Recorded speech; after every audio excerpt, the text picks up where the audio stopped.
sois béni. Amen. Net chante, développons ensemble. Nous allons passer à la parole. Et je vais ici vraiment présenter le frère. Chante tout ensemble pour savoir. Sans Jésus, mon ciel est voilé. Et avec ce sœur bien-aimé, je vais demeurer constamment le numéro 321 de recueil à la page 126. N'oubliez pas ceux qui mettent la cantique, c'est facile. Vous pouvez toujours trouver une cantique, demandez à la sœur Jacqueline. C'est la sœur Jacqueline qui est volontaire pour prendre les cantiques pour vous. Et vous emmenez ceux qui ont besoin de cantiques. C'est pas cher, c'est à 50 000. Sans Jésus, mon ciel est voilé. Sans lui, tout pour moi semble nu. Sans Jésus, tout est saboté. Le jour le plus clair semble obscur. Le chant des oiseaux n'est plus doux. Les fleurs ne peuvent m'égayer. Je veux Jésus-Christ avant tout. C'est lui seul qui peut me charmer. Avec ce sauveur bien-aimé, je veux demeurer constamment. Il change l'hiver en été, l'automne est un nouveau printemps. Son bonheur fait vibrer mon cœur, sa voix semble évoluer sur. C'est que son regard, sa faveur, qui manie les pleurs de mes yeux. Jésus, ton amour me suffit, le monde est pour moi sans attrait. Car je suis quand tu me souris, heureux j'en ai commandé. Avec ce sauveur bien-aimé, je veux demeurer constamment. Change l'hiver en été, l'automne est un nouveau printemps. Le cœur une fois, avec ce sauveur bien-aimé, je veux demeurer constamment. Change l'hiver en été, l'automne est un nouveau printemps. Et merci de vous, je vous souhaite de faire le bénir des thèmes, c'est l'ancien thème pour moi pour le gauche. Voilà. Et bien alors, ce soir, nous avons pour les avoir parmi nos frères qui nous vient de Paris. Et ça fait un peu longtemps qu'on a essayé de se mettre en contact l'un et l'autre pour qu'ils viennent nous visiter. C'est le frère Arthur Mosaka qui nous vient de Paris. En somme, il est d'origine Congo. Et le frère, je sais que c'est le Seigneur qui a voulu qu'il vienne maintenant. Après tout ce temps, je crois que Dieu a un temps fixé pour lui. Et nous rendons grâce au Seigneur. C'est lui qui a ouvert une porte et qui a permis qu'il soit là. Le frère Moussaka aussi, il n'était pas venu seul, il est venu avec son garde du corps. C'est le frère Fabrice, tu peux me mettre de vous mon frère, c'est le frère Fabrice, qui est aussi un frère qui travaille dans la force policière. C'est le frère aîné du frère Claudio Renaud. Il lui ressemble tellement, c'est comme je l'ai dit ça depuis hier. Alors que Dieu soit béni ce soir. Et le frère Arthur est basé à Paris. Je crois que Fanuel l'évêque a eu l'occasion de le voir, même s'il était là-bas. Et aussi le frère est marié, il est père de 4 enfants. C'est-à-dire qu'il va lui-même introduire un peu sa famille. Mais que Dieu vous bénisse ce soir. À cause de l'heure, nous voulons maintenant pénétrer la parole directement. Ouvrez votre cœur et votre bol bien là. Le Seigneur vous remplisse.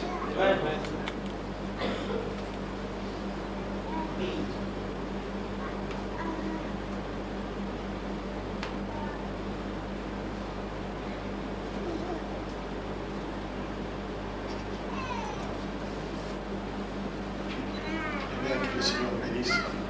Amen.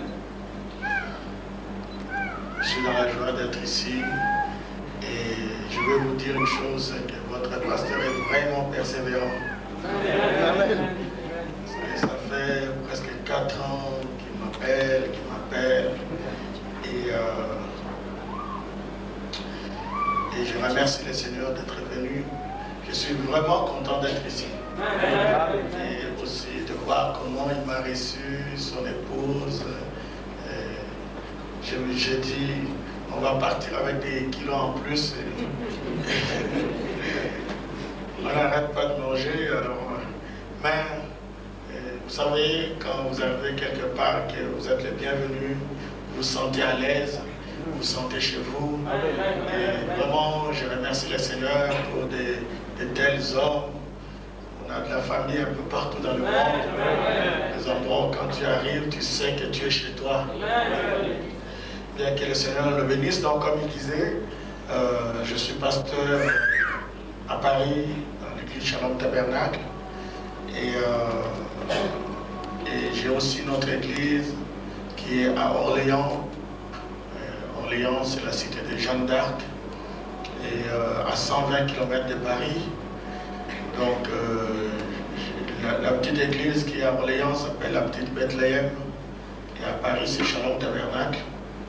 Et par la grâce de Dieu, nous essayons d'avancer et de presser les pas jusqu'à cet enlèvement. Et aussi, je suis père de 4 enfants. Ma première, c'est une fille de 18 ans. Et le garçon de 17 ans, une fille de 15 ans. Et puis un bébé de 7 mois. C'est pour ça que ma femme n'est pas venue, parce qu'on a eu un bébé après 15 ans. Donc c'est pour ça qu'elle est restée avec le bébé. Mais je pense que comme j'ai aimé le pays et j'ai aimé les frères, j'ai aimé l'église, j'ai aimé mon voyage ici, je pense que cette fois-ci le frère ne va pas trop insister. Par la grâce de Dieu, je reviendrai. Et si Dieu veut, j'amènerai mon épouse. Ok, donc on va commencer tranquillement ce soir. Garder un peu de force pour la convention. Donc, si vous pouvez vous lever, nous allons entrer directement dans la parole.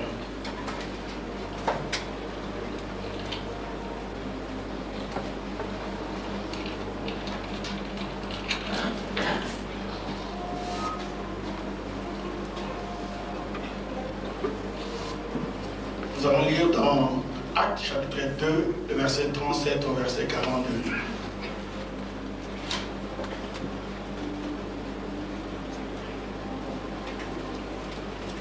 J'ai lu l'écriture. Après avoir entendu ce discours, ils eurent le cœur vivement touché et dirent à Pierre et aux autres apôtres, « Hommes, frères, que ferons-nous » Pierre leur dit, « Répentez-vous et que chacun de vous soit baptisé au nom de Jésus-Christ pour le pardon de vos péchés, et vous recevrez le don du Saint-Esprit. Car la promesse est pour vous, pour vos enfants et pour tous ceux qui sont au loin, en aussi grand nombre que le Seigneur notre Dieu les appellera. » Et par plusieurs autres paroles, il les conjurait et les exhortait en disant, « Sauvez-vous de cette génération perverse. » Ceux qui acceptèrent sa parole furent baptisés et en ces jours-là, le nombre des disciples s'augmenta d'environ 3000 âmes. Verset 42, faites très attention parce que ma prédication est basée là. Ils persévéraient dans l'enseignement des apôtres, dans la communion fraternelle, dans la fraction du pain et dans les prières. Seigneur Dieu Tout-Puissant, Dieu de miséricorde, éternel Dieu de bonté, Dieu de gloire, tu es notre Dieu. Tu as dit sans moi vous ne pouvez rien faire. Nous sommes conscients de cela, Seigneur. Sans toi, Seigneur, nous ne devenons qu'une dénomination. Mais avec toi, nous ferons des exploits. Bénis ton peuple, Seigneur. Nous sommes venus ici assoiffés, affamés, Seigneur. Et tu as dit, bénis soient ceux qui ont faim et sont de la justice, car ils seront rassasiés. Seigneur, tu es notre Dieu. Guéris les malades, délivre les captifs. Loin du Saint-Esprit, Seigneur. Oh, bénis ton peuple, Seigneur, et bénis notre pasteur ici, Seigneur, le frère Nanda, son épouse, Seigneur, ses enfants, au nom de Jésus-Christ, le chef de notre Église. Amen. Amen. Amen. Amen. Que Dieu vous bénisse. Vous pouvez vous asseoir.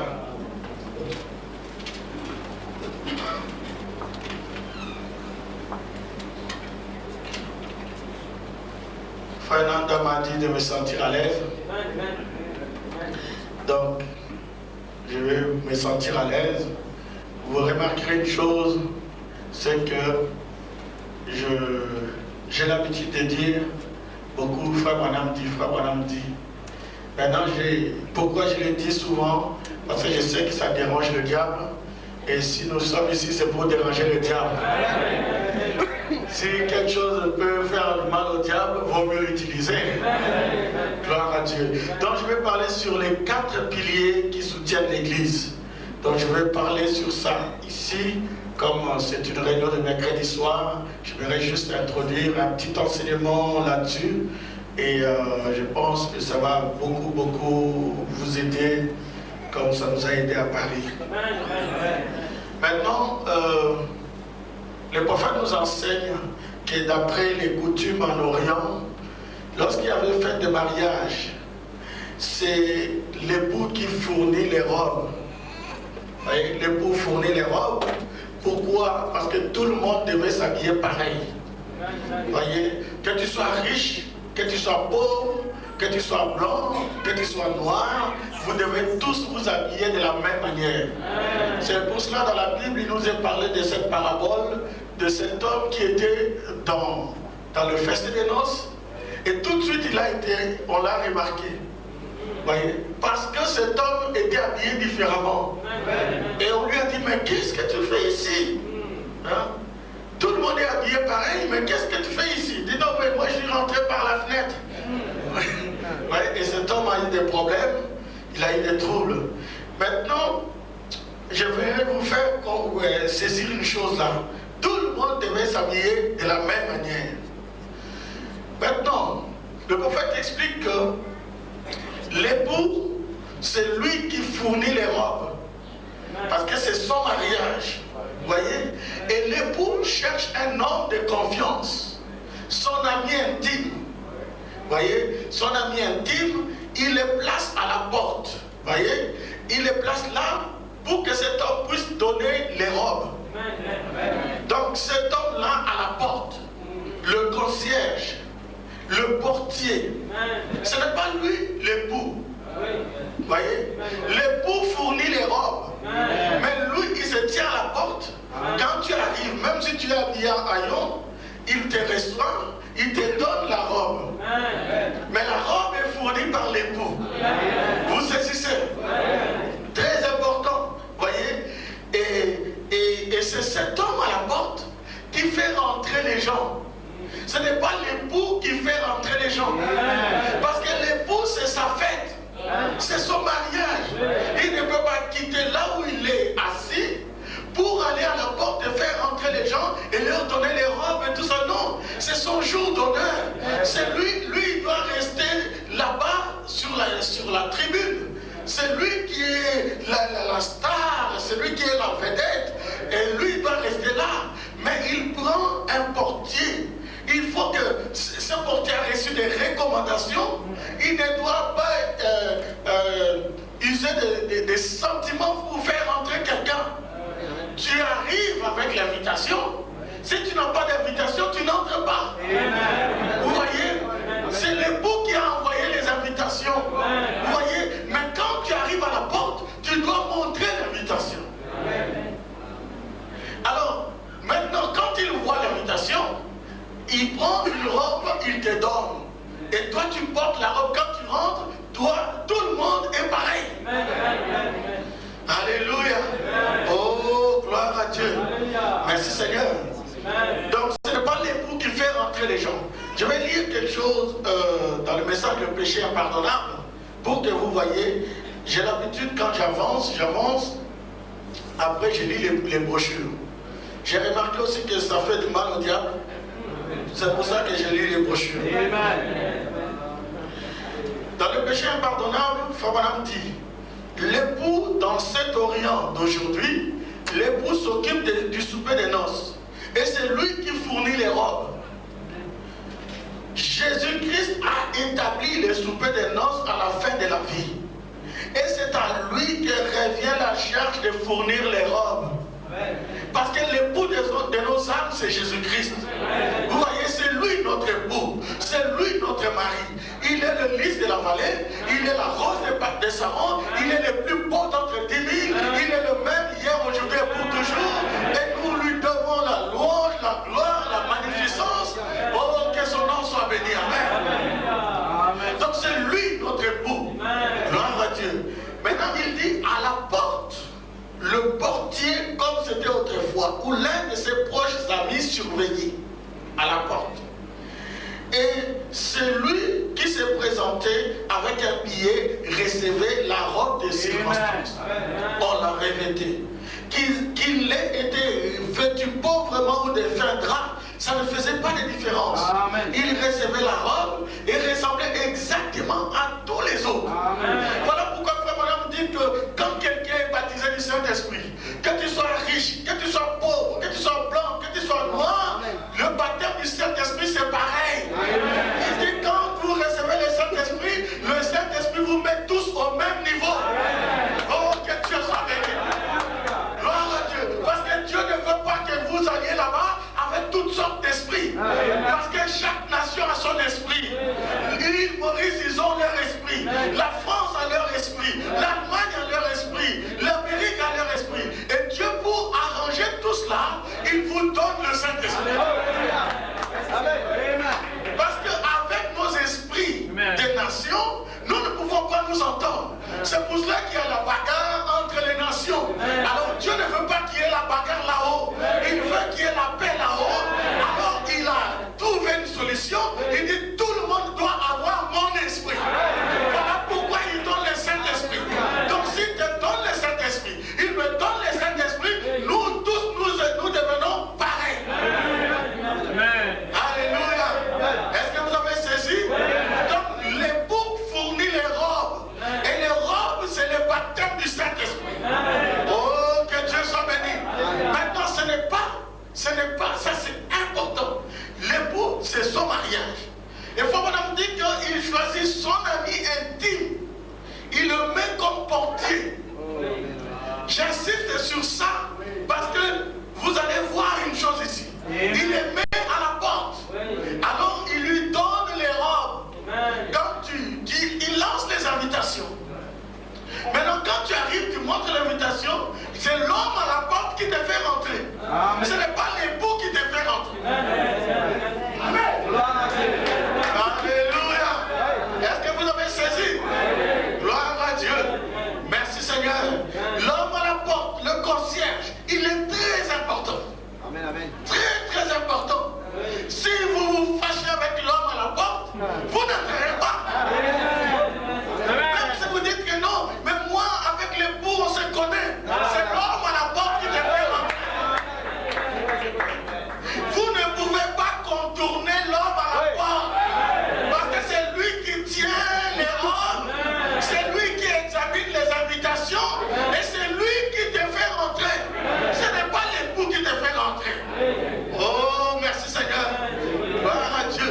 En d'autres termes, c'est l'homme à la porte qui détient la clé.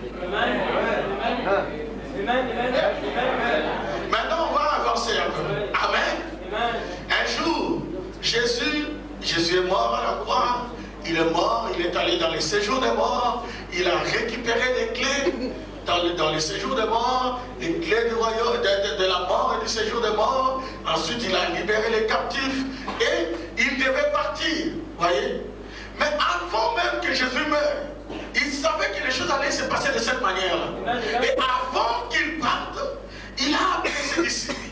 Et il leur dit, écoutez, moi je vais partir. Je dois partir, mais les gens doivent aller au ciel. C'est ça le problème. Et moi je ne serai pas là physiquement pour les faire rentrer. Donc il faut que je laisse la clé à quelqu'un. Quelqu'un qui, un de vous doit avoir la clé pour faire rentrer les gens au ciel. Ce n'est pas moi. Lui, il doit avoir la clé. Oh, gloire à Dieu. Il dit, mais la personne que je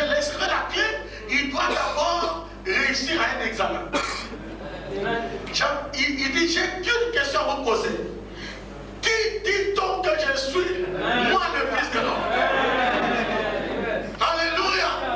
Et dans cette question-là, tous ont échoué. Ou je dirais presque. Et pourquoi ils ont échoué? C'était l'église de Jésus-Christ. C'était l'église du message. Parce qu'à l'époque, la seule église du message, c'était cette église-là. Les pharisiens, les sadducéens, les hérodiens, c'était des dénominations. Mais l'église qui avait le pasteur, qui avait la vérité, le messager de l'heure, c'était l'église de Jésus. Maintenant, il pose la question, qui dit-on que je suis? Moi, le Fils de l'homme. Et ils ont échoué. Pourquoi ils ont échoué? Parce qu'ils ont dit, les uns disent que, les autres disent que. C'était des révélations empruntées. Tel prédicateur a dit, tel autre a dit, tel autre. Jésus dit, attendez. Mais vous, qui dites-vous que je suis? C'est que le prédicateur tel dit, c'est bien, mais moi je vous demande vous. Qui dites-vous que je suis? Le temps d'emprunter des révélations est fini. Alléluia. Gloire à Dieu. Et Frère me dit, pendant que tout le monde, toute l'église disait, les uns disent que, les autres disent que, les autres disent que, il dit l'impétueux Pierre. Pierre, il avait tellement fait des gaffes avant. Vous vous souvenez, même Jésus avait dit, arrière de moi Satan. Donc toute l'église savait que si on parle de Satan, c'est Pierre. Hein? Vous voyez un peu, il était dans une position difficile. Hein? Tout le maître l'a appelé Satan. Voilà pourquoi, même quand on a vendu Jésus, quand Jésus avait dit que l'un de vous va me trahir, personne ne pouvait soupçonner Judas.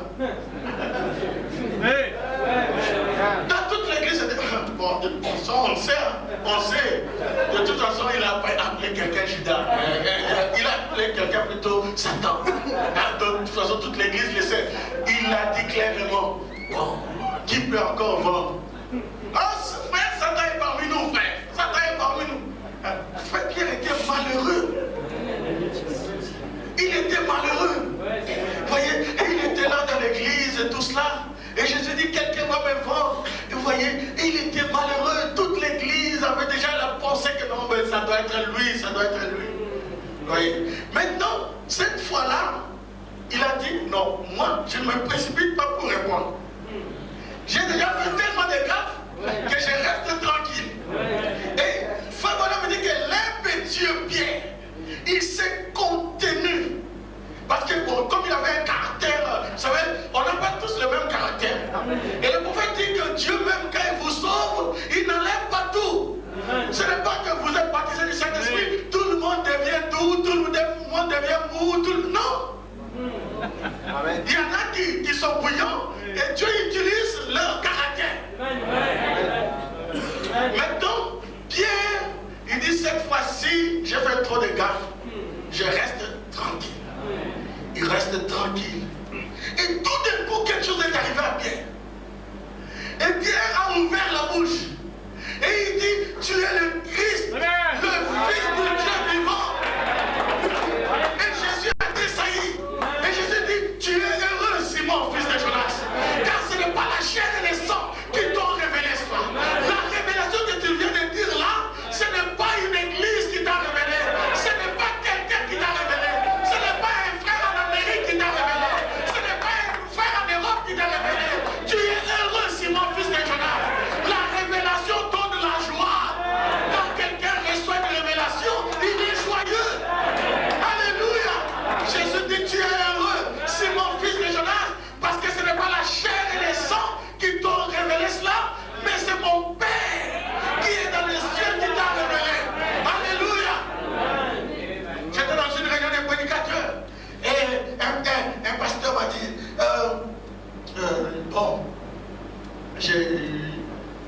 en gros, j'ai fait un peu de désordre. Bon, mais c'était un désordre ordonné.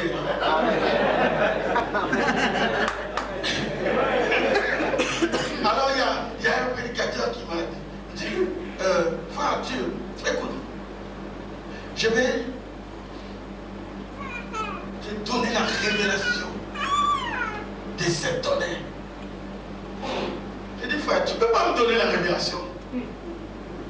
Parce que si toi, tu me donnes la révélation, tu deviens le Saint-Esprit. Tout ce que tu peux me donner, ce ne sont que des explications. Tel autre va donner son explication, tel autre son explication, mais c'est le Père qui donne la révélation. C'est ce qui est écrit dans la parole. Tu es heureux, Simon, fils de Jonas, car ce n'est pas la chair et le sang qui t'ont révélé cela, mais c'est mon Père, c'est le Saint-Esprit qui te l'a révélé. Et si le Saint-Esprit te révèle quelque chose, ça devient du roc. Peu importe qui est devant toi, tu ne peux pas régner la révélation. Vous comprenez? Parce que la révélation, c'est quelque chose qui est ancré. Si Dieu te révèle que celle-là, c'est ta femme, peu importe ce que les gens peuvent dire, tu ne peux pas changer. Alléluia. Et Jésus dit, tu es heureux, Simon, fils de Jonas, car ce n'est pas la chair et le sang qui t'ont révélé cela, mais c'est mon Père qui est dans les cieux qui t'a révélé cela. Amen. Et il dit sur ces rocs, c'est-à-dire la révélation de qui est Jésus. Frère Madame dit que l'église n'est pas bâtie sur l'homme Pierre. Non, non, non. Il dit cela n'est pas aussi bâti sur l'homme Jésus. Il dit cela est bâti sur la révélation de qui est Jésus.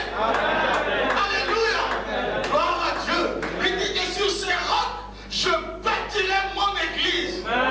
L'église du Dieu vivant est bâtie sur le roc. L'église du Dieu vivant est bâtie sur la révélation. Alléluia. Et il dit, sur ce roc, je bâtirai mon église et les portes de l'enfer ne prévaudront point contre elle. Et comme l'explication, l'interprétation de la parole vient au prophète, frère, on a dit les portes de l'enfer, ça veut dire les puissances de l'enfer. Alléluia. Les puissances de l'enfer ne peuvent pas démolir cette église-là.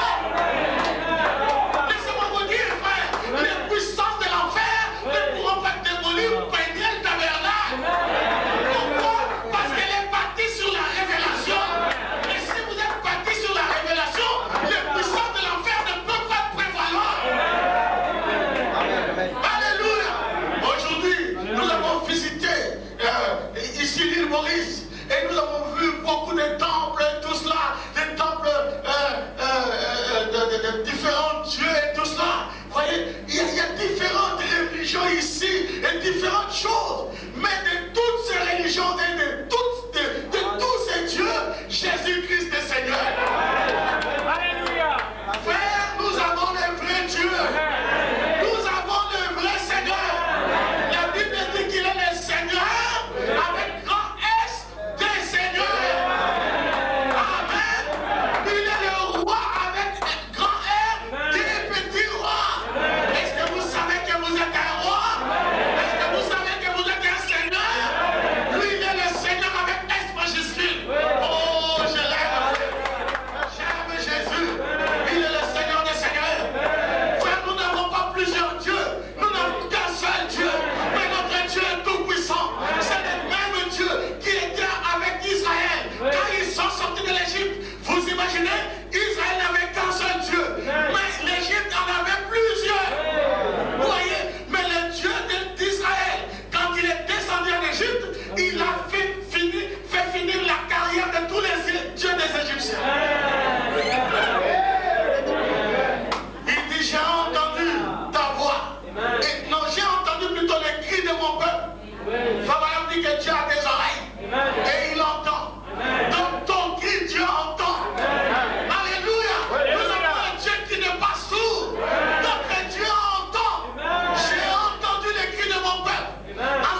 les gens étaient autour et ils étaient en train de prier. Et puis je l'ai vu venir.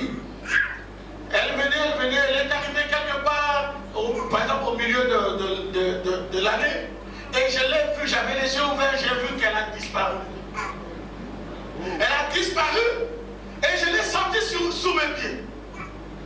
J'ai tourné comme ça, j'ai vu, elle était en train de rouler par terre. Il y avait plein de monde ici. Comment elle a fait pour quitter là, pour arriver ici? Ça, c'est elle qui sait. Vous voyez? Et plus tard, elle nous raconte qu'elle fait la rose croix, la méditation transcendantale, et le yoga. Elle mélange un peu beaucoup de choses. Et quand elle était venue là, c'était pour m'attaquer. Mais quand elle a voulu m'attaquer, l'ange du Seigneur était ici.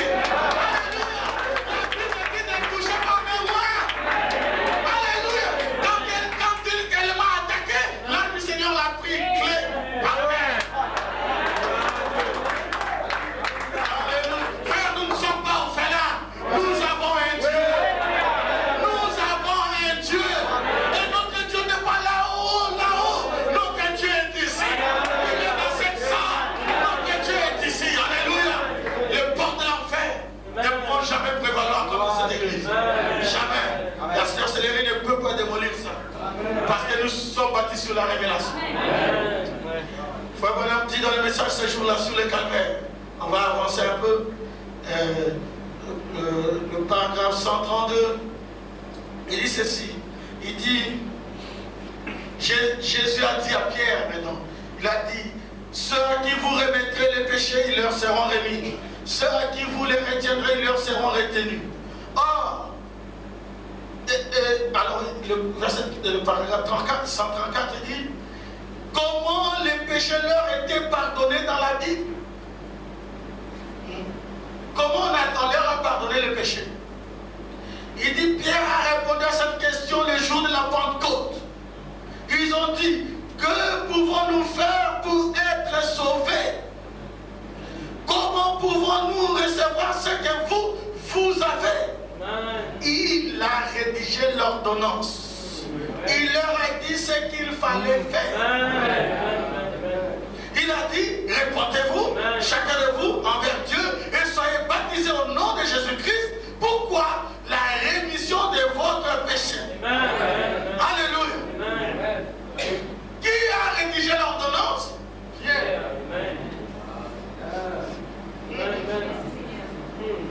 Écoutez, frère, je répète bien. Le jour de la Pentecôte, ils ont entendu la parole. Vous savez qu'est-ce qui s'est passé le jour de la Pentecôte?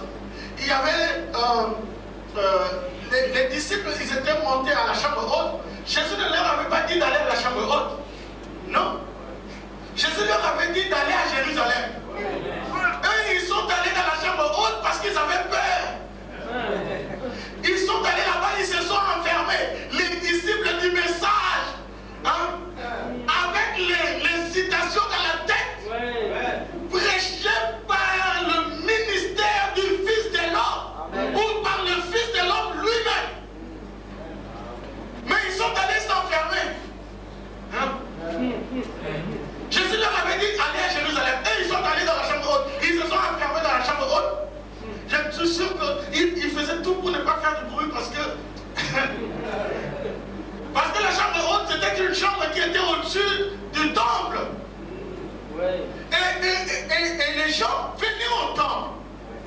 Donc s'ils entendent les gens qu'on cherche, ils sont là-haut, c'est grave. Alors ils sont restés tranquilles. Mais pendant, frère, ils étaient 120. Vous imaginez 120 personnes dans un endroit pendant 10 jours. Simplement si on nous met peut-être 10 dans une maison ensemble, au bout de 7 jours, il y a déjà des problèmes. Et tu as pris ça et puis tu devais apprendre ça et puis ça c'est à moi et tout. Vous voyez? Mais 120 personnes, ça devait être l'œuvre du Saint-Esprit.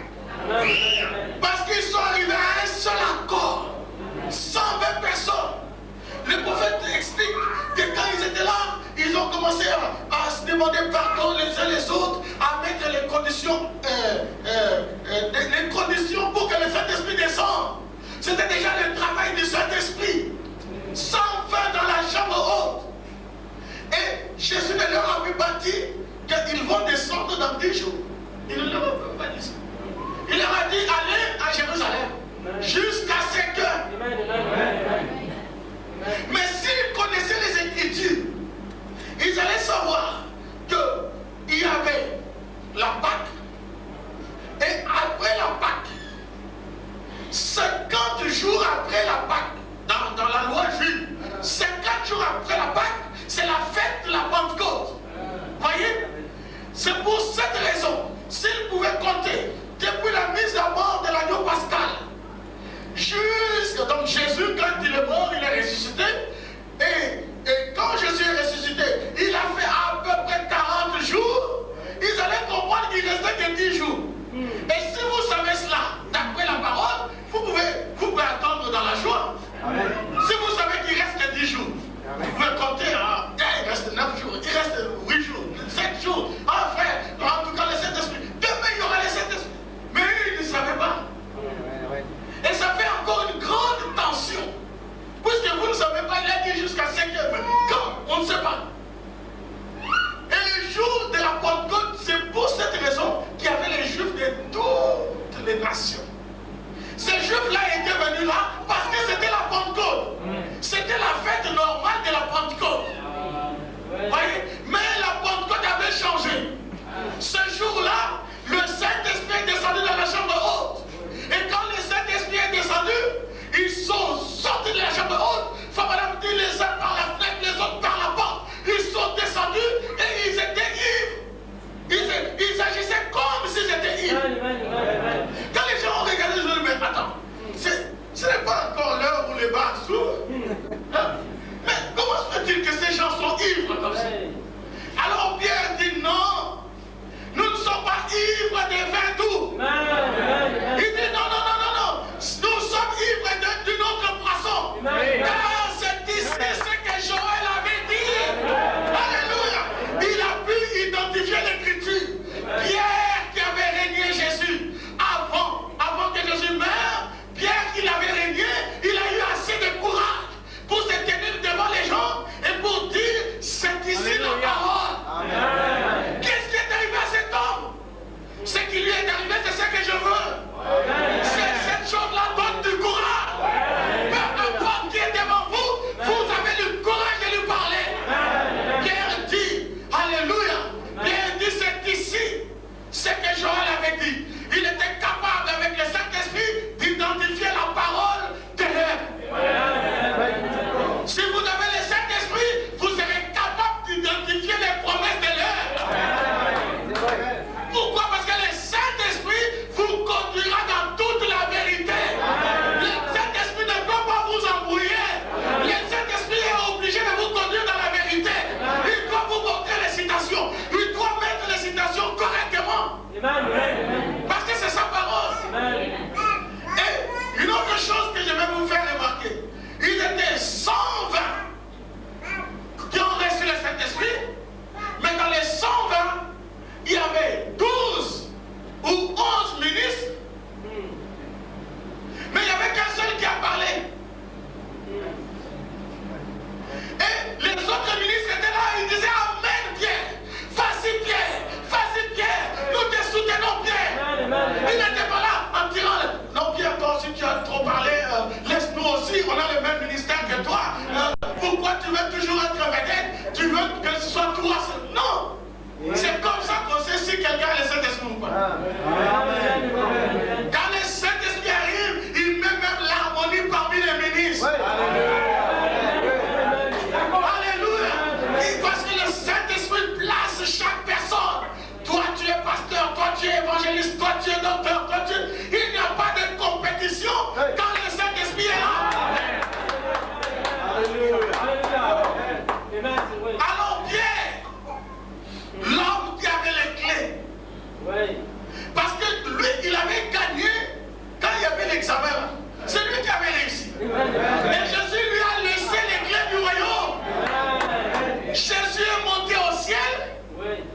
Il dit, je tiens les clés de la mort et du séjour de mort. Mais il ne tenait pas les clés du royaume. Amen, amen. On revient au concierge. Amen, amen, amen. Alléluia. Gloire à Dieu. Maintenant, quand les gens, je recule un tout petit peu pour vous montrer une chose.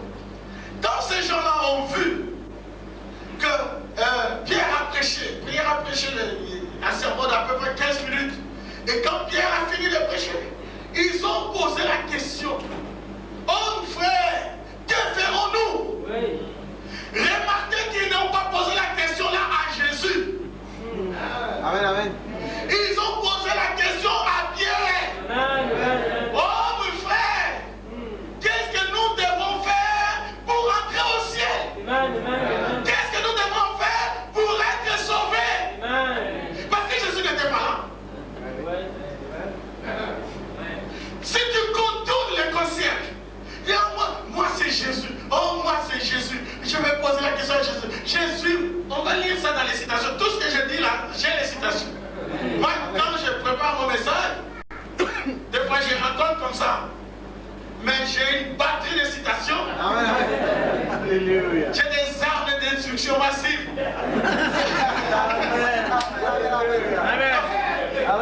Parce que quand ça tourne mal, je prends le ainsi dit le Seigneur. Ça détruit les démons. Ça, pas de quartier. Maintenant, frère, ils ont posé la question à la bonne personne. Ça, c'est très important. Poser la question à la bonne personne. Vous savez, c'est comme... J'étais parti une fois au Congo, il y a peut-être 15 ans de ça, et j'ai prêché. La première réunion, j'ai prêché. Ensuite, la deuxième réunion, je suis monté à la chaire. Juste avant de monter à la chaire, on m'apporte un petit mot. Et c'est une question. Pasteur, vous avez dit telle chose. Qu'est-ce que ça veut dire? J'ai lu la question. J'ai dit, bon, la personne n'avait pas signé. J'ai dit, écoutez, frère, cette question-ci, je peux répondre, mais je ne veux pas répondre. Amen. Pourquoi je ne veux pas répondre? C'est parce que, pour plusieurs raisons. La première raison, c'est que je ne suis pas votre pasteur. Amen. Si vous avez des questions, posez à votre pasteur. Et si le pasteur trouve que quelque chose que j'ai dit, ce n'est pas cela, c'est lui qui va m'en parler. Je discute avec lui. Il est libre, il vient, il corrige, il arrange. Ok. Ne me posez pas la question. Posez la question à la bonne personne. Amen. Vous voyez? C'est comme si une femme qui est mariée, qui pose des questions à l'oncle, à la tante, comment je vais faire, à tout le monde, au mon frère. Non, posez la question à votre mari. Et le pasteur, c'est le mari spirituel de l'assemblée. C'est ce qu'il faut qu'on dit. Et j'ai dit, deuxième chose, la question qui est posée ici, c'est comme ça ressemble à une équation à cet inconnu comme je pense que les Sadducéens qui ont posé à Jésus.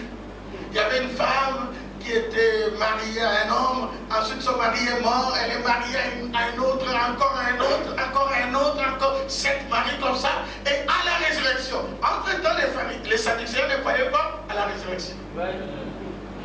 Et la Bible dit qu'ils ont posé la question pour l'éprouver. Vous ne croyez pas à la résurrection, vous posez la question sur la résurrection. Oui. Et il y a toujours des gens d'esprit comme ça. Et j'ai cassé cet esprit. J'ai dit, si vous avez des questions, vous posez à votre pasteur. Point. J'ai pris mon message et continué. Alléluia. Il faut remettre les choses au bon endroit. Amen. Maintenant, ils ont posé la question à la bonne personne. Et Frère Branham dit, si vous avez des questions, les réponses sont dans les bancs.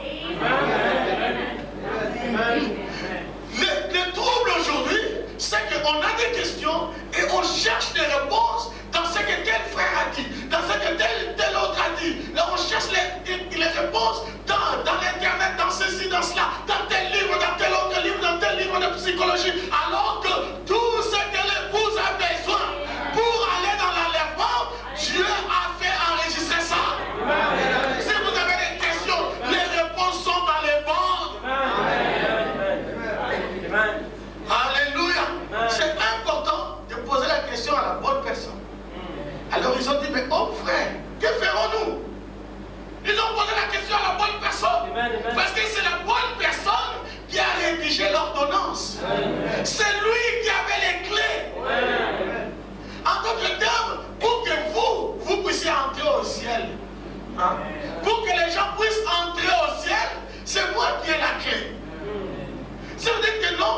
moi, je ne veux pas de pierre.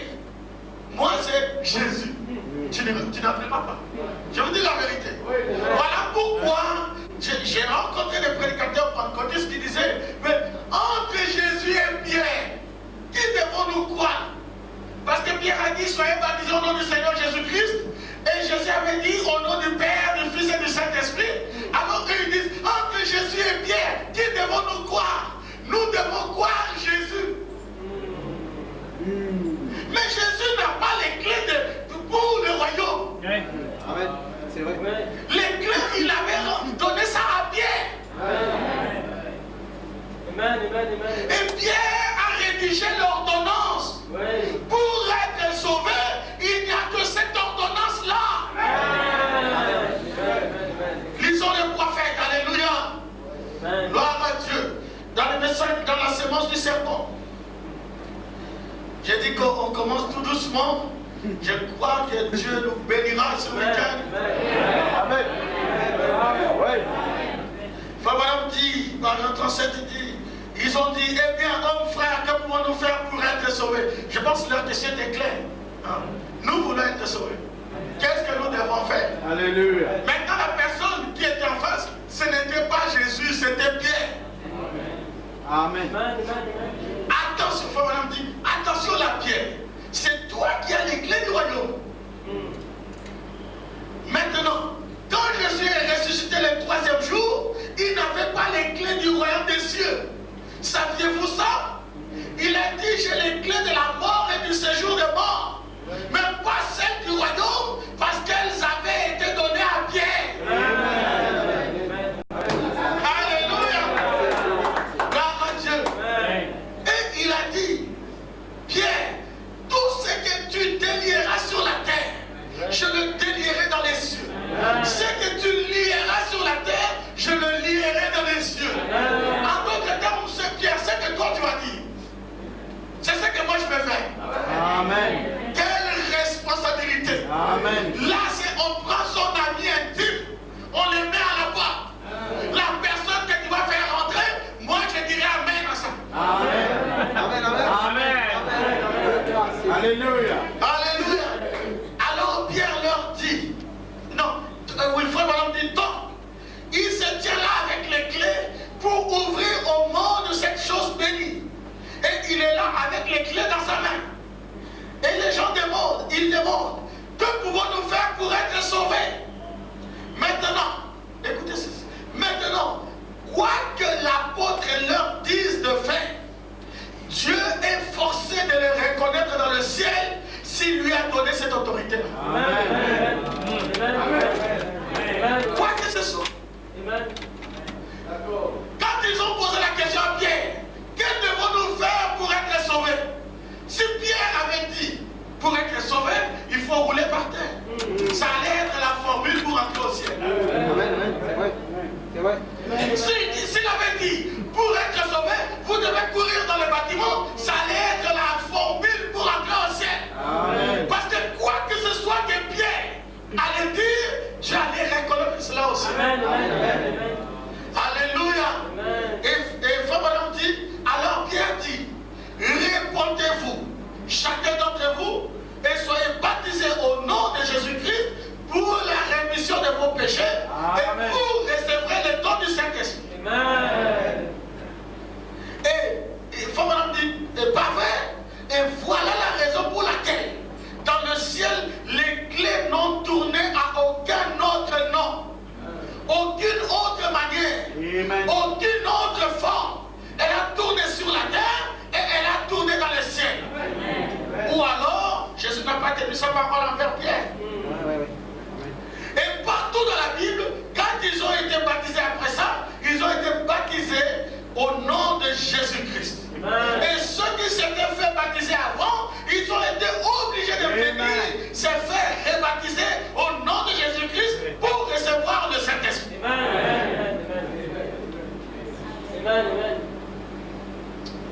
Ce petit message ici, j'ai prêché cela 4 réunions. Là, je vous montre concernant Pierre. Ensuite, j'ai ramené ça dans notre temps ici. Amen. Amen. Il faut contourner William Branham. Mais vous êtes dans les troupes. Amen. Amen. Pierre n'était pas Jésus. William Branham n'est pas Jésus. Mais pour entrer au ciel, pour recevoir le baptême du Saint-Esprit, pour être sauvé, tu devais écouter Pierre. Amen. Alléluia. Parce que Dieu envoie toujours un messager.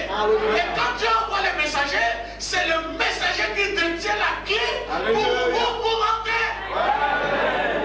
Vous contournez William Branham. Comme il y a des gens qui, des fois, ils ont des brochures. Moi, je suis allé dans un bureau d'un prédicateur pentecôtiste. Il est contre le message. Je suis entré dans son bureau, je l'ai trouvé avec une brochure. Je lui ai dit, mais toi aussi tu lis ça? Il me dit, est-ce qu'il y a autre chose à lire?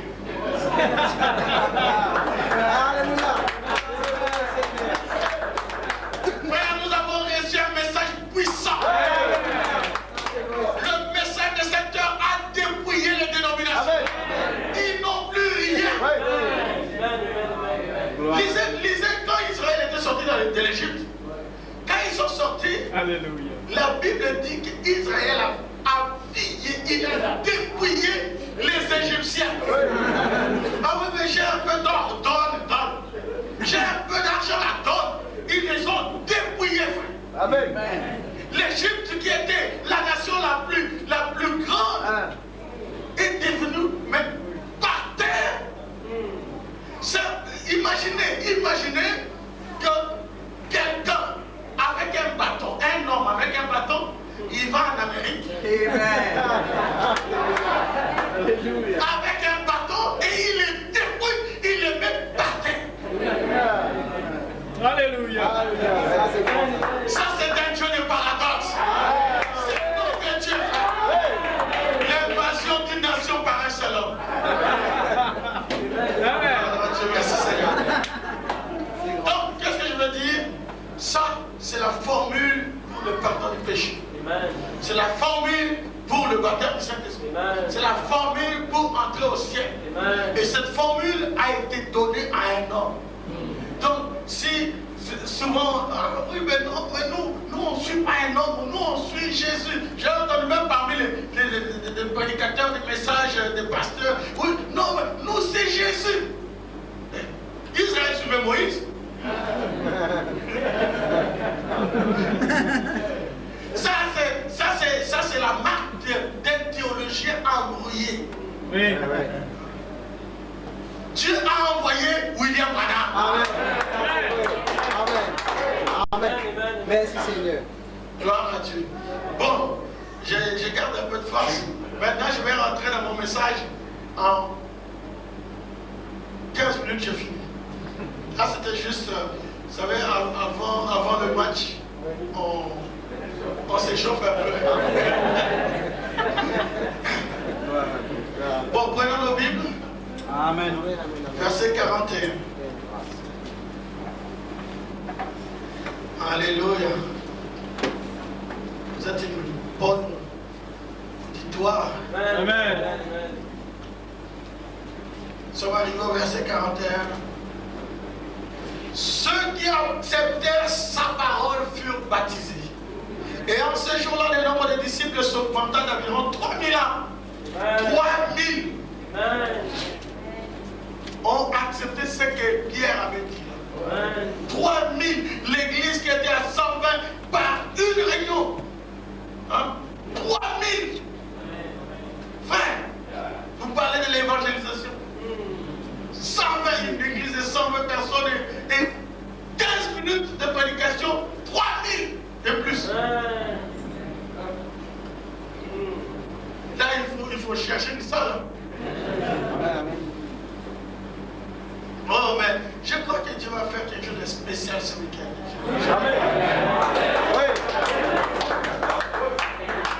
Je le crois. Nous avons prié et il y a les frères et les sœurs là-bas à Paris. Ils sont en train de prier pour vous ici, prier pour les réunions. Il y a des chants de prière qui se font là-bas. Donc, de toute façon, le diable, il est obligé de lâcher prise. On ne négocie pas avec lui. On lui dit, s'il est intelligent, qu'il fouille maintenant.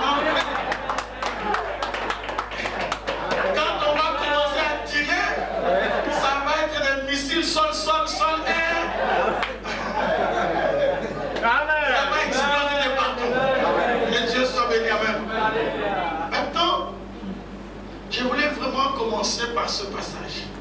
Le verset 42. Souvenez-vous de ma prédication, les 4 piliers qui soutiennent l'Église. Nous sommes dans l'Église ici.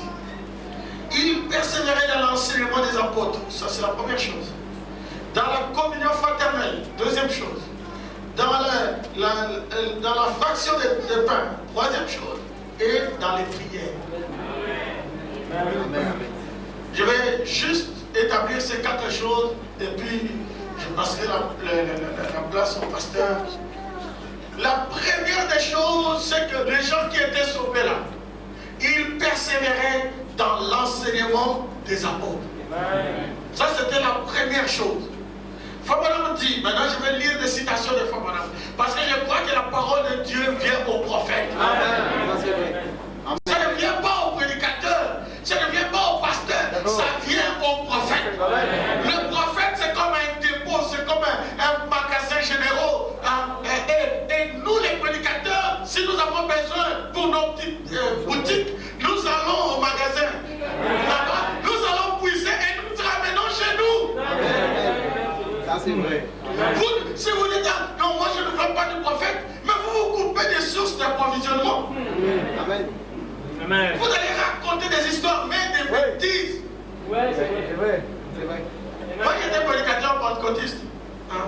Et il y a des moments où je reste comme ça, je dis, mais qu'est-ce que j'ai prêché là? Mais alors des bêtises, du n'importe quoi. Comme les enfants à Paris disent, n'importe quoi. Mais si tu ne suis pas les prophètes, tu ne lis pas les brochures, tu n'écoutes pas les cassettes, mais tu vas raconter, mais alors c'est la honte, c'est la honte. Les choses que tu vas raconter, c'est la honte. Parce que la parole vient au prophète. C'est pour cela que Jean-Baptiste, il était prophète, et Jésus c'était la parole, et ce n'est pas Jean qui est allé voir Jésus, Jésus étant la parole est venu au prophète. La parole vient au prophète. Et puis nous on prie ça. C'est tout. Question-réponse numéro 2. Fabonam dit, paragraphe 8, il dit la seule chose dans laquelle vous devez placer votre confiance, c'est dans le ainsi dit le Seigneur venant de la Bible. Maintenant, Église, c'est exactement là que j'essaie de vous garder, mes enfants. Si quelque chose arrive et que Dieu monte de cette terre, ne faillissez jamais. Souvenez-vous de ceci de tout votre cœur. Restez avec cette parole. Ne laissez pas tomber cette parole. Tout ce qui est contraire à cela, mettez-le de côté. Peu importe ce que c'est. Il persévérait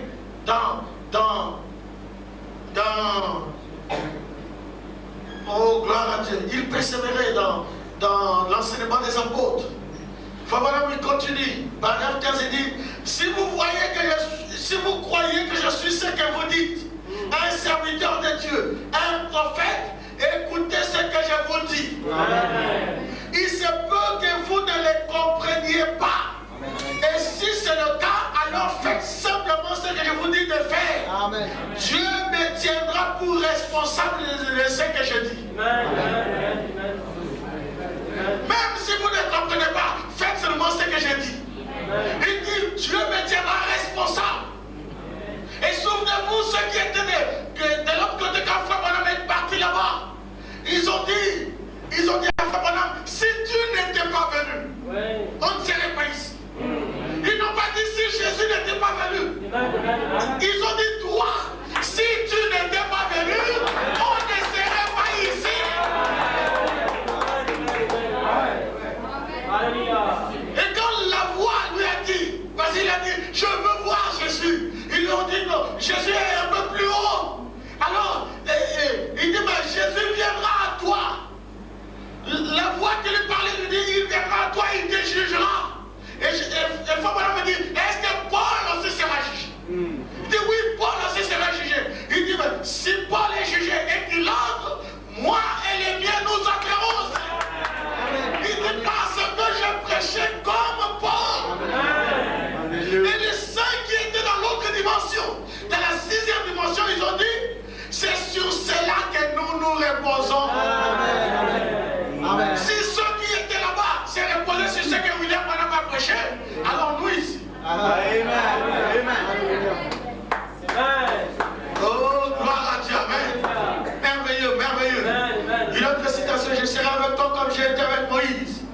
dit, c'est ce dont nous avons besoin aujourd'hui.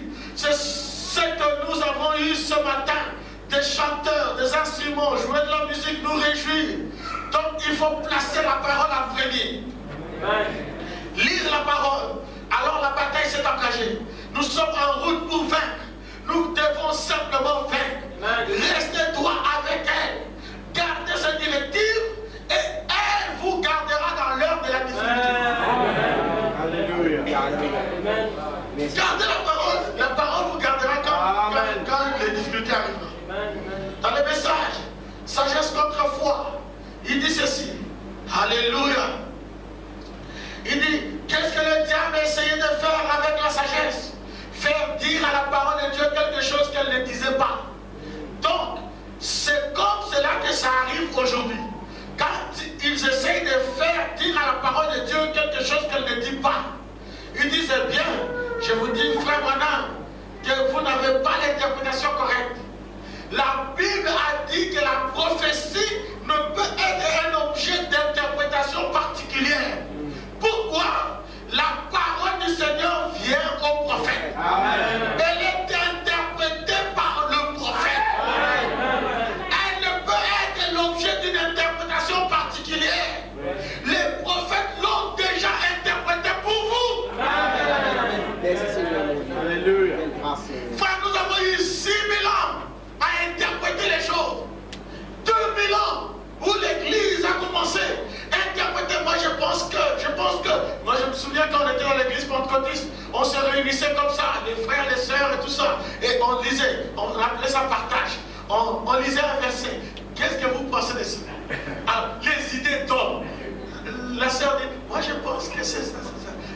Toi, moi je pense que, toi frère, moi je pense. Tout le monde disait ce qu'il pensait du verset. Et le berger, le pasteur, il prenait toutes les pensées d'homme, il mixait ça, il faisait un résumé et il disait voilà les pensées de Dieu. Alors Dieu a vu que non, il dit non, la récréation est finie là. Vous avez trop joué. Il siffle et dit maintenant c'est fini. Voici, je vous envoie Élie le prophète. Et quand Élie est venu, c'est la fin de la récréation.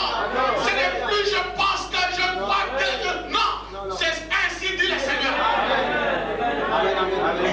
Alléluia. Il persévérait dans l'enseignement des apôtres. La deuxième chose, dans la communion fraternelle. Je vais lire une citation. Oh, vous savez, je peux dire beaucoup de choses par rapport, rien que chaque chose. Je peux développer cela même un mois ou 2 mois là-dessus. Mais je donne juste ce qu'il faut et puis on va rentrer à la maison. La communion fraternelle. Le prophète dit dans le message de l'unité. Maintenant Jésus a prié dans Jean 17 au 11e verset. Pour vous qui écrivez ce texte d'école de dimanche. Jean 17, 11. Jésus a prié que l'Église et lui soient un comme lui et le Père étaient un. Que l'Église, nous en tant que membres du corps de Christ, soyons un ensemble. Tout comme lui et le Père sont un. Et ce jour-là, nous connaîtrions qu'il était dans le Père en lui et lui en nous, qu'ensemble nous étions un. Quelle union, quelle unité ce serait de voir Dieu dans son Église au point où tous les membres soient juste en parfaite harmonie les uns avec les autres et avec Dieu. C'est l'Église pour laquelle Jésus vient. Amen. La communion fraternelle, la force de l'Église. Alléluia. Ne pas exclure quelqu'un. Amen. Ne pas avoir, moi je ne visite que celui-là, mais l'autre non. Ça c'est mauvais. Vous voyez, la communion fraternelle, c'est une force. Nous avons, en Europe, là-bas, nous avons l'Union européenne. Le monde a compris cela, que la force se trouve dans l'union. Vous voyez, des fois c'est désolant. En tant que prédicateur, tu arrives dans une ville, tu arrives dans un pays, les églises sont tellement divisées que vous ne pouvez même pas les mettre ensemble. Et ils disent qu'ils vont au ciel, tel ciel. Amen. C'est sur la terre. Vous ne pouvez même pas vous entendre. Vous pensez qu'il y aura là-bas au ciel, on va arriver, tout d'un coup on s'entend, non? C'est comme Jésus disait que votre douceur soit connue de tous. Amen. Ah non, mais je serai doux quand je serai au ciel, non? Au ciel, tout le monde serait doux. La douceur, on doit les commencer ici. La communion fraternelle ici. Soutenir les membres les plus faibles. Se visiter les uns les autres. Voyez, s'il y a un endroit où on doit voir qu'il y a l'unité et l'amour, le vrai amour, c'est parmi les élus. Amen. Frère, sœur, ce que je dis là, faites ça. Amen. Et vous verrez comment l'église sera révolutionnée. Amen. Vous savez, c'est la première fois que je viens ici. J'ai eu à cœur seulement de prêcher ça. Oui. Mais je sais que Dieu sait. On ne peut pas, Dieu ne peut pas envoyer un prédicateur comme ça pour parler en l'air. Amen. Amen. Amen. Amen. Amen. Même si vous le faites déjà, faites encore davantage. Amen. Voyez, ensemble. Vous savez, il y a une force dans l'unité, il y a une force dans l'amour.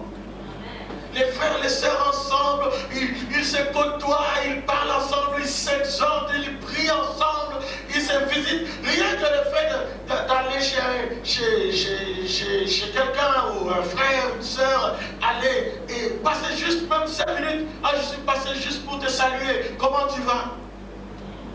Faut maintenant dire que nous devons arriver à un tel degré d'amour qu'on peut se changer les chewing-gums. Amen. Vous savez, je mâche mon chewing-gum, je finis, je donne à frère Nana. Frère Nana, il mâche, il donne à frère Fabrice. Frère Fabrice, il donne. Oui. Alléluia. Oh, nous avons du travail. Mais par la grâce de Dieu, on arrive. La première église, vous savez ce qu'ils ont fait? Ils avaient tout vendu. Amen. Tout. Et ils sont allés habiter ensemble. Maintenant, Dieu ne nous demande pas de tout vendre. Il nous a même simplifié. Bon, restez chez vous, vous avez votre voiture, vous avez votre maison. Ok. Vous avez vos affaires, c'est bien. Mais au moins, que vous puissiez vous côtoyer. Amen. Maintenant, ça ne doit pas être simplement l'église. Ici, nous, on est un panier tabernacle. C'est simplement entre nous. Non. Les autres églises aussi. Amen. Mais, vous savez, moi j'étais un cuisinier. Pendant de nombreuses années, je disais à frère, je sais très très bien cuisiner. Très très bien. La cuisine française, je connais bien. Mais maintenant, je ne le fais plus. Je suis pasteur en plein temps depuis presque 15 ans.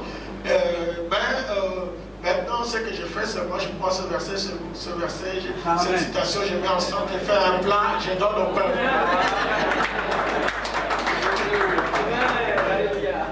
Mais je donne des fois des exemples comme ça. Si vous voulez faire la mayonnaise, prenez votre jaune d'œuf, mettez-la, vous mettez la moutarde, vous tournez cela. Et vous mélangez, vous mettez les ingrédients, vous mélangez. L'huile, vous devez l'incorporer progressivement. Amen. Si vous prenez toute l'huile, vous mettez là-dedans, c'est fini. Vous comprenez? Donc je ne veux pas dire que dès que la réunion est finie, vous commencez à chercher, bon, on va aller où? Vous courez dans tous les sens, on a eu l'amour fraternel. Non. Gloire à Dieu. Amen. C'est des choses qui doivent rentrer. Mais si vous êtes déjà animé par ça, Amen. vous verrez que Dieu va vous aider. Dans la communion fraternelle, ne pas exclure quelqu'un. Vous voyez, Fabanam dit dans le message, je vais lire encore une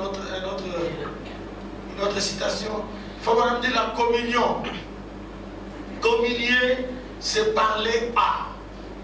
Communier avec quelque chose à quoi vous pouvez parler et qui puisse vous répondre.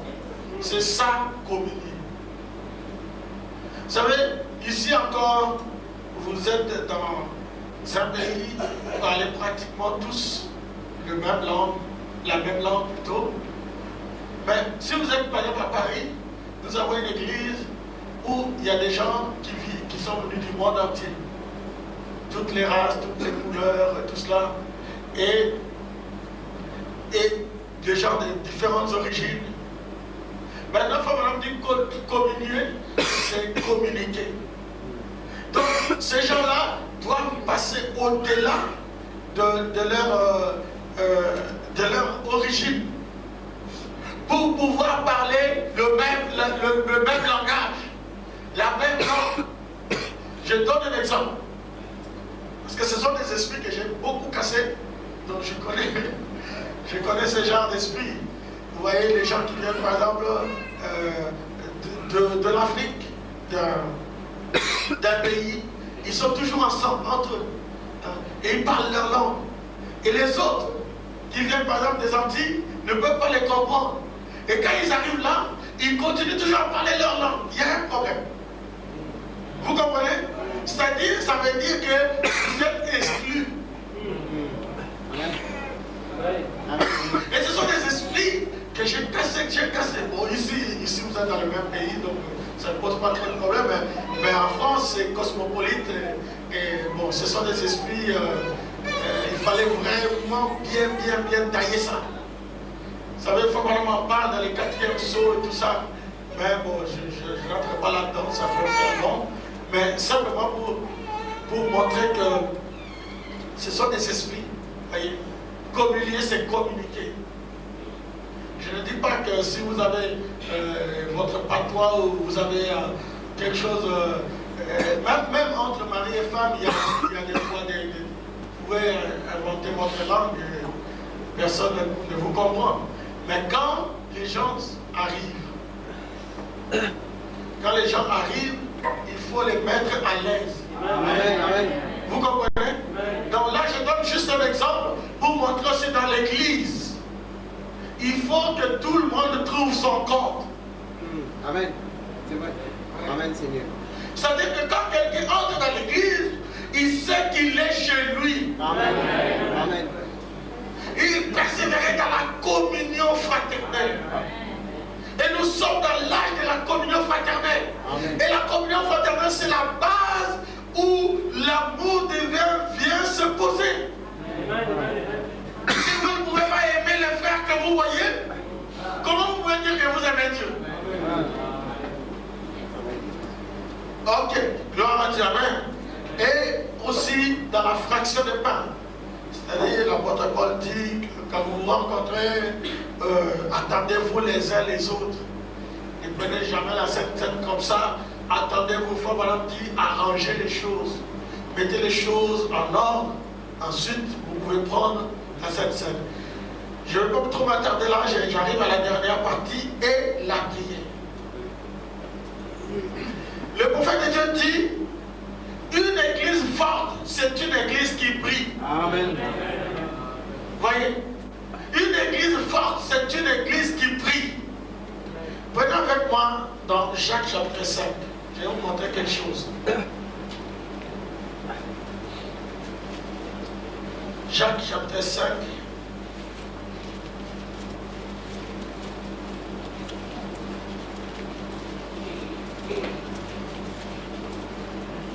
Je vais lire le verset 16.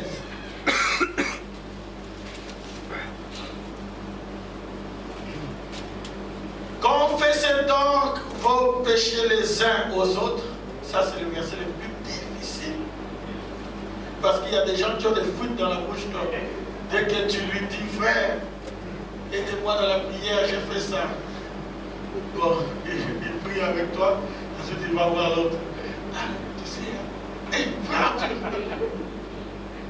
il n'est pas aussi spirituel que ça. Mais je te dis, toi, tu es seulement mon ami, donc c'est un secret. Il m'a dit, mais tu sais qu'il m'a dit, il a fait. Mais il a fait, il est super rude. Il avait volé un poulet, il l'avait mis dans la poche. Il est venu me demander de prier pour lui. Ce n'est pas un frère spirituel. Bon, enfin, on va prier quand même pour lui. Il y a des gens qui n'ont pas envoyé. Donc, ce verset-là,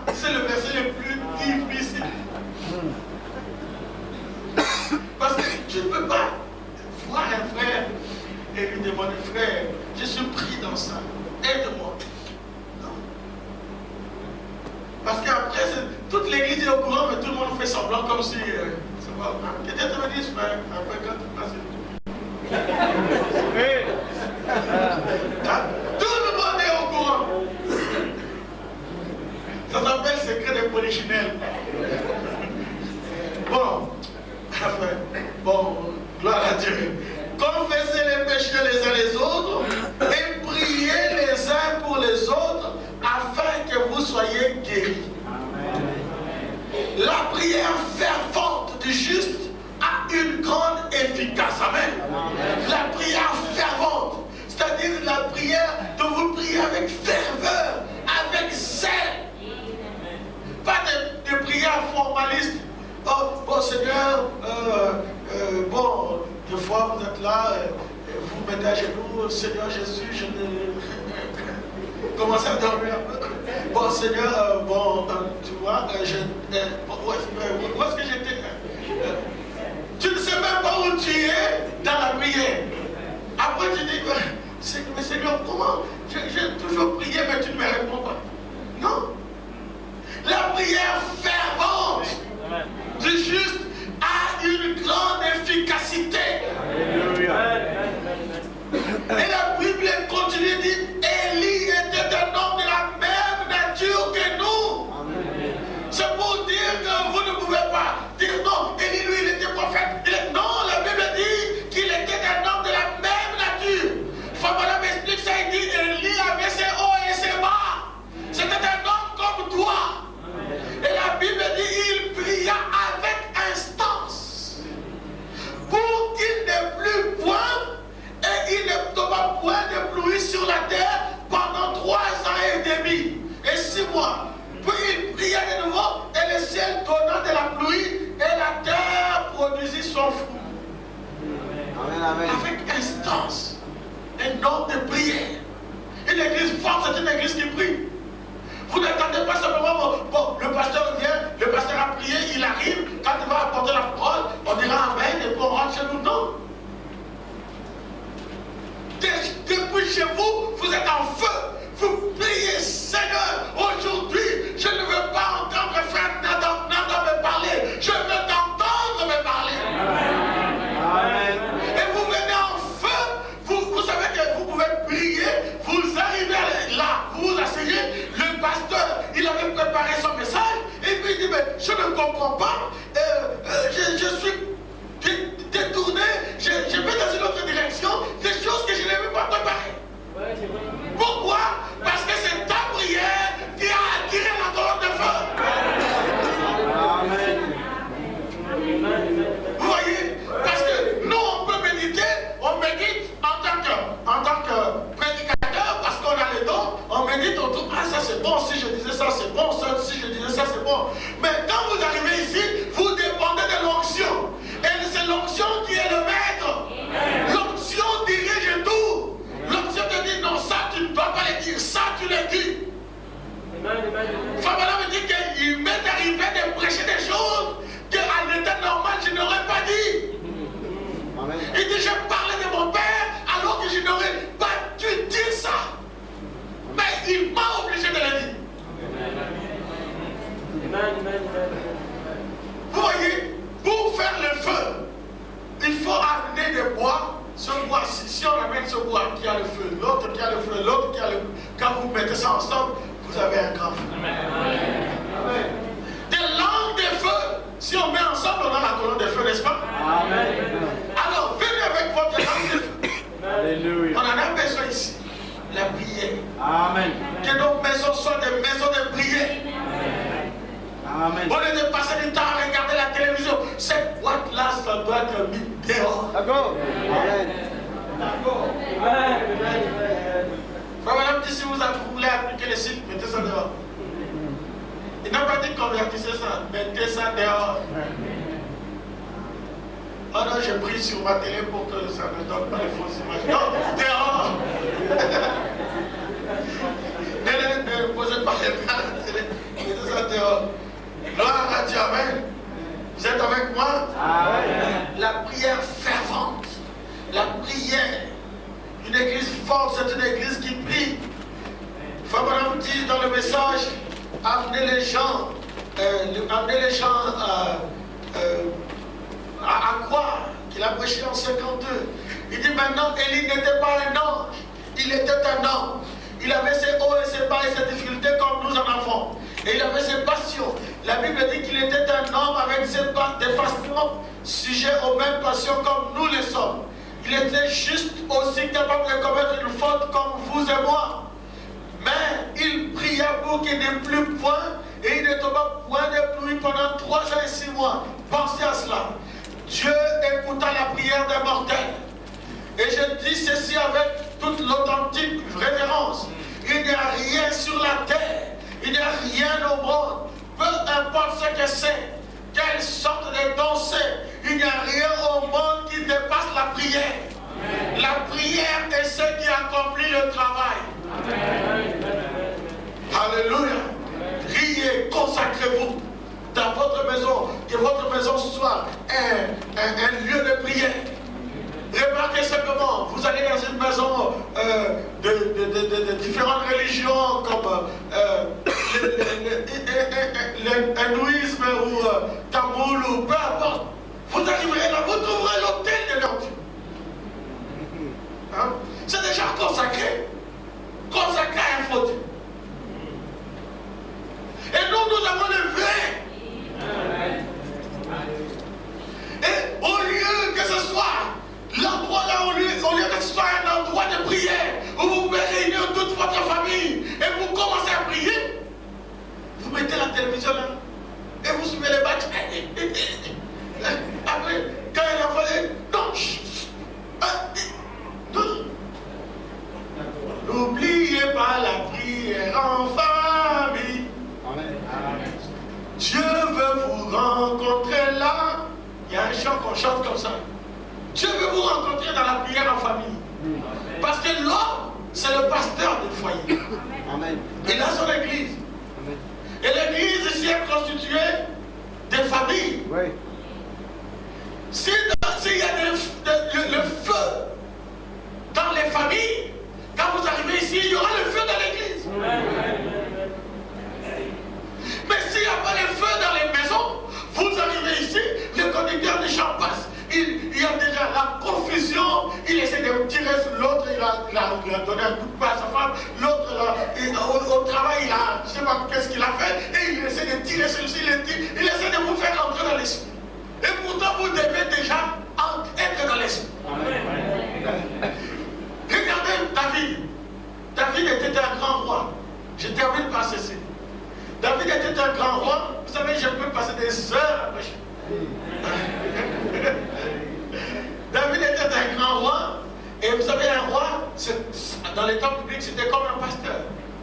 Et on a amené des cas, vous savez un peu l'histoire de Salomon et tout cela. On a amené des cas, tel avait un problème avec tel, le roi doit trancher, tout ça. Et ça fait beaucoup de travail, beaucoup de batailles d'esprit.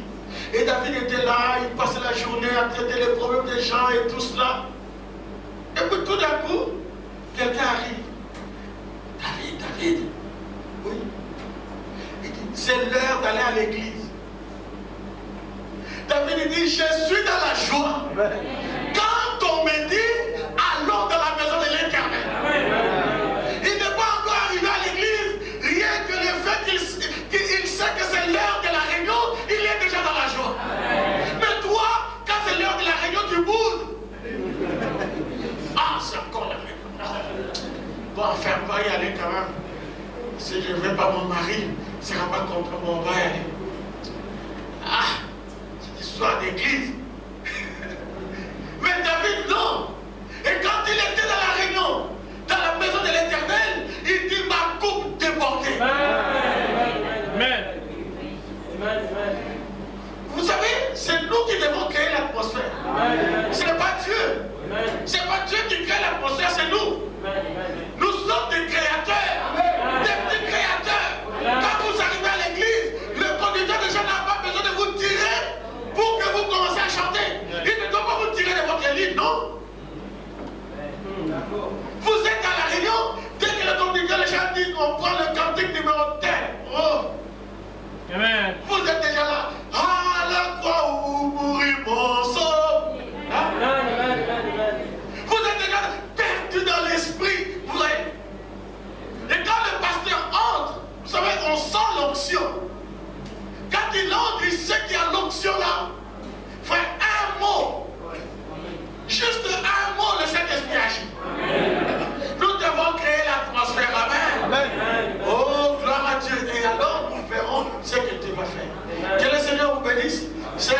message que je voulais vous donner. Que Dieu vous bénisse. Je passe le pasteur. Que Dieu vous bénisse.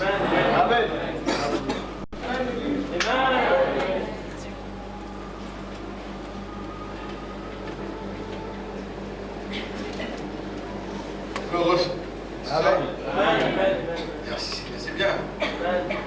Ça commence bien. Bon avant plus qui va être très je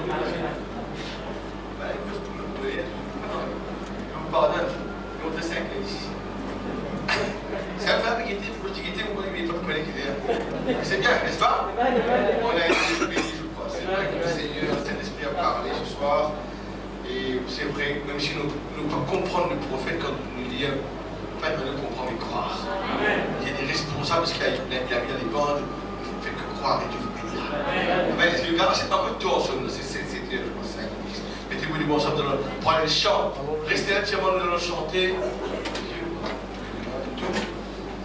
Nous allons chanter une chant pour l'adorer, n'est-ce pas? Vous l'aimez, n'est-ce pas?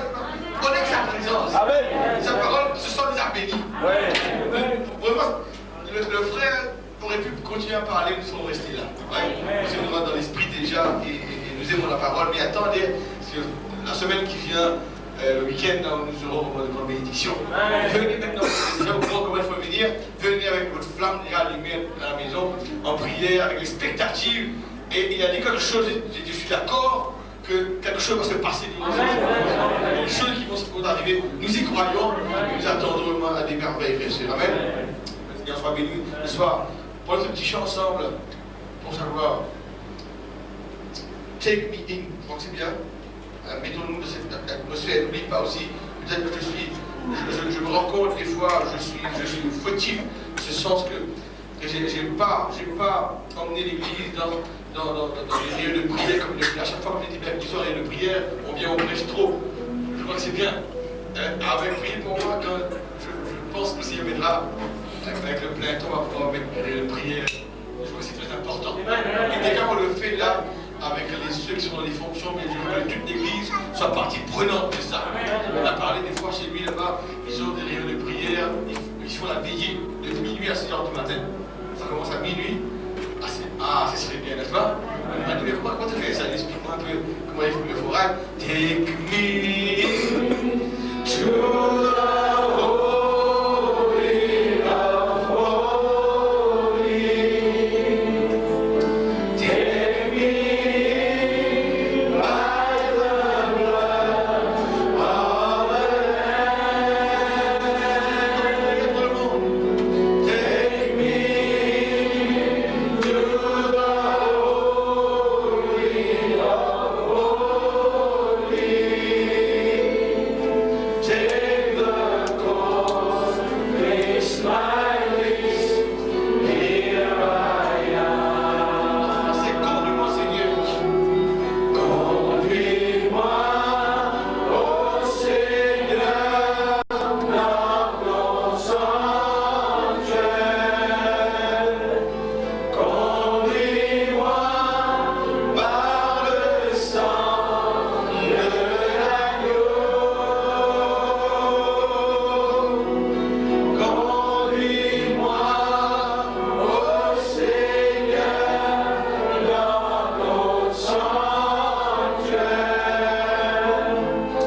Par le feu, purifie-moi, me voici.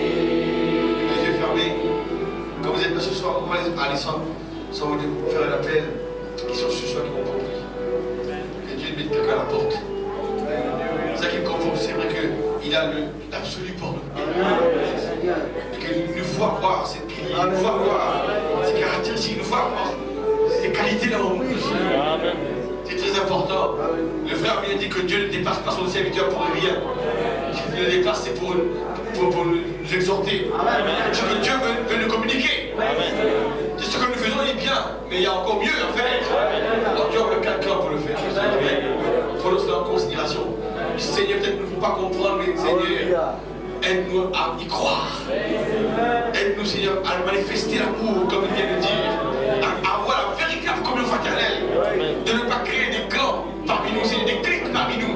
Et d'avoir cette nature qui transcende tout, qui croit. L'amour croit tout. L'amour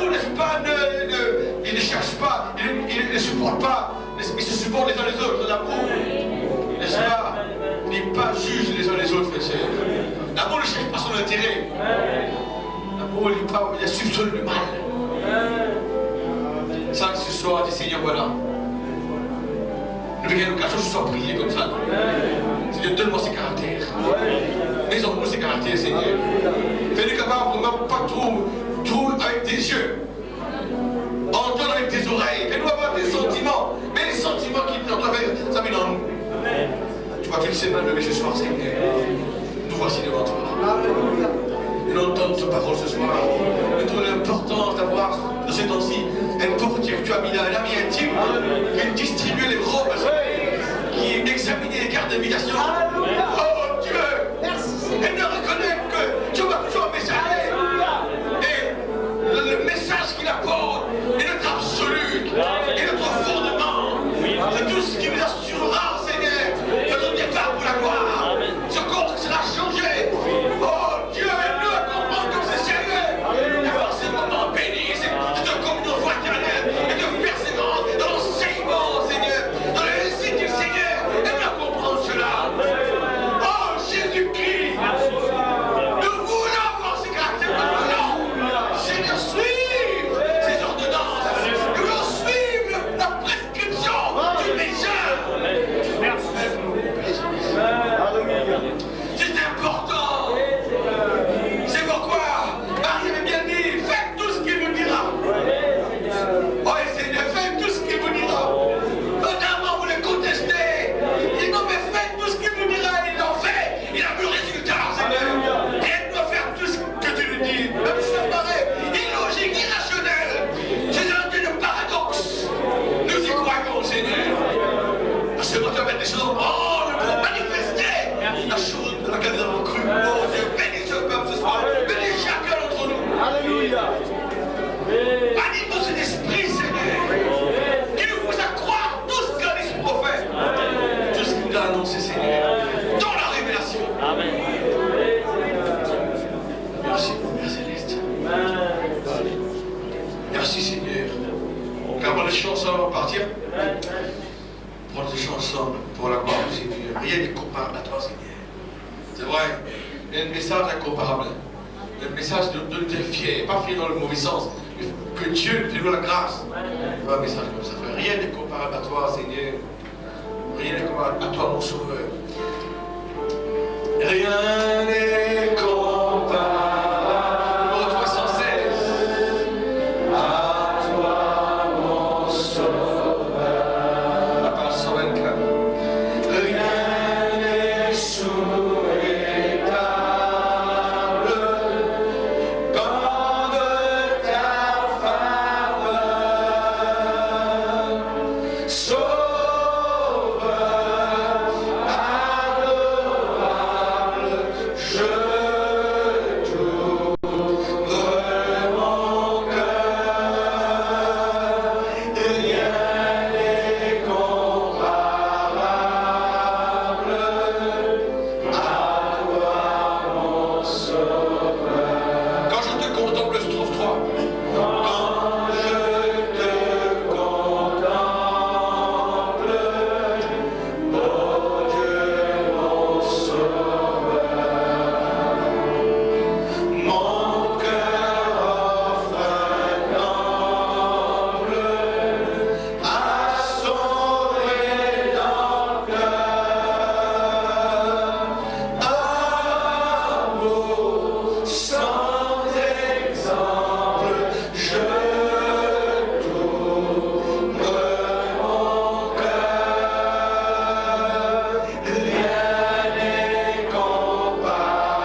là, le frère dit, et nous le croyons, parce qu'il est lié à sa parole. Et quand il est là, il veut nous faire du bien. Il veut faire du bien à quelqu'un ce soir spécifique là, qui voulait vraiment reçu le cœur à lui. Moi je le vois. Il parlait qu'il se chaîne, il parlait pour nous rentrer. Parce que je désire cela. Si nous nous déplaçons cette distance-là pour venir, c'est pas que c'est Thérèse Castar, c'est parce que l'île fait un bénéfice pour l'île, que ce soit profitable à nous. Prenez ça, ce qui m'a dit, c'est Dieu qui nous profite de ce moment-là. Et rien ne vaut la peine pour vivre ici-bas que pour cette présence à frères et sœurs. Qu'il est bon, qu'il est merveilleux. Qu'il est bon, qu'il est merveilleux. Nous allons peut-être ce chant-là, we are standing on holy grounds. Pour ce petit chant-là, c'est vrai, la terre sainte, là, 160, on croit qu'il est là. Vous voulez bénéficier de sa présence-là. We are standing on holy grounds. Je sais. We are standing on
holy ground.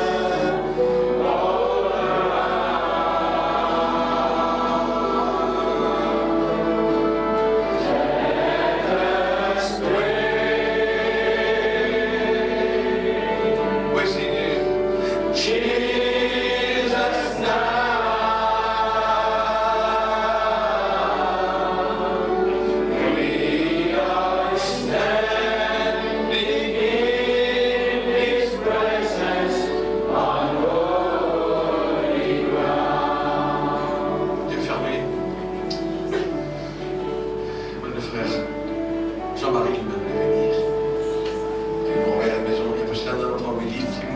I know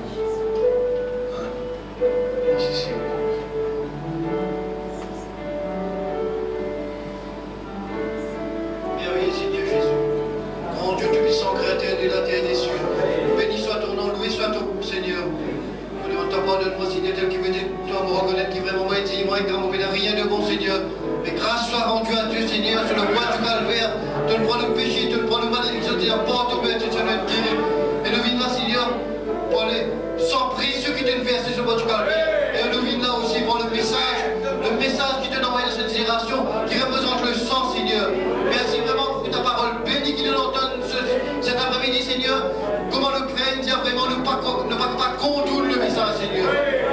are angels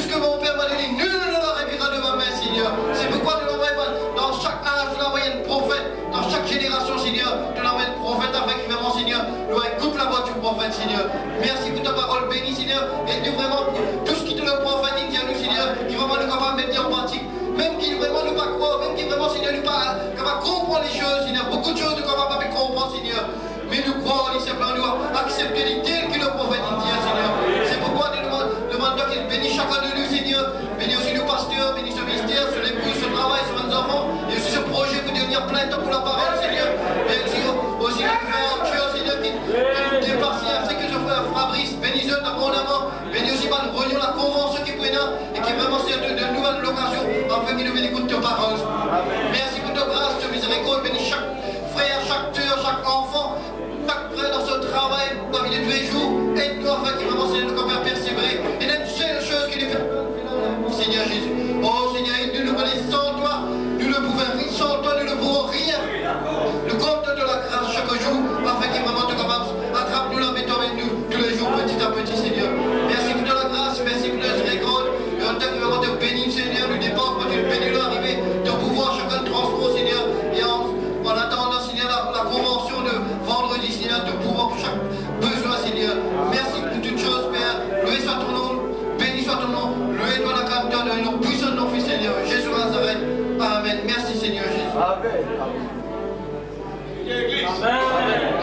ensemble avant de partir, nous place mon Dieu là-haut. Oui, bien d'accord. Dans cette convention, nous place là-haut, vrai? Amen. We place you in the highest place.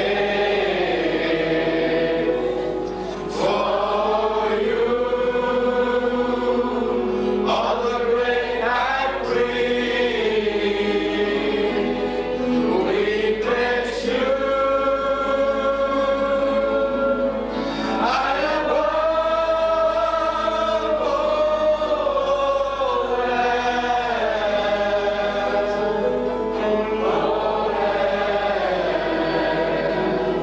and we come to you and worship at your feet. Et dernière fois, il part avec ce chant-là. We place you in the highest place.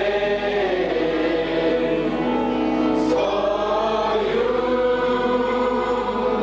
all the great high priest, we place you high above